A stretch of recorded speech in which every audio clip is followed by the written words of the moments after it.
Porn তারকারা যদি আপনার কি বলে এটা, পর্দা করে মানুষ যেরকম দেখে না, জামাত মুক্তিযুদ্ধের চেতনা নিয়ে কথা বললে মানুষ ওই একই রকম মনে করে। সুতরাং বেশি অহংকার, বেশি বাড়াবাড়ি এই জিনিসটা ভালো না। কারণ বেশি বাড়াবাড়ি করার কারণে এই জামাতের পিছনে লেগে জামাতের রাজাকার রাজাকার বলার কারণে 17 বছর তারা রাজত্ব করেও বাংলাদেশের মাটিতে তারা টিকতে পারেনি।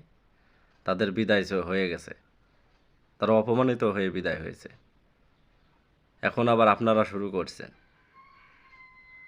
যেখানে শেখ হাসিনা নিজেই বলছে যে তার দলের ভিতরে আওয়ামী লীগের ভিতরেই বেশি রাজাকার ছিল, বিএনপির ভিতরেও বেশি রাজাকার ছিল, কিন্তু জামাতে কথা পরে বলা হয়েছে জামাতে কম রাজাকার, কিন্তু সবাই উঠে পড়ে ওই জামাতের পিছনেই লাগে জামাত রাজাকার।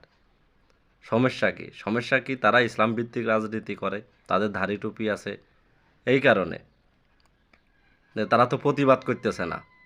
অন্য দল হলে পারে এতদিন শেষে ফেলাই দিত, কিন্তু জামাত এমন একটা দল, তারা কোনো প্রতিবাদ করে না, তারা প্রতিহিংসার রাজনীতি চায় না, তারা মারামারি ধরাধরি এগুলো তারা পছন্দ করে না। এজন্য এখনও বাংলাদেশে শান্তি বিরাজ করতেছে, কোনো সমস্যা হচ্ছে না।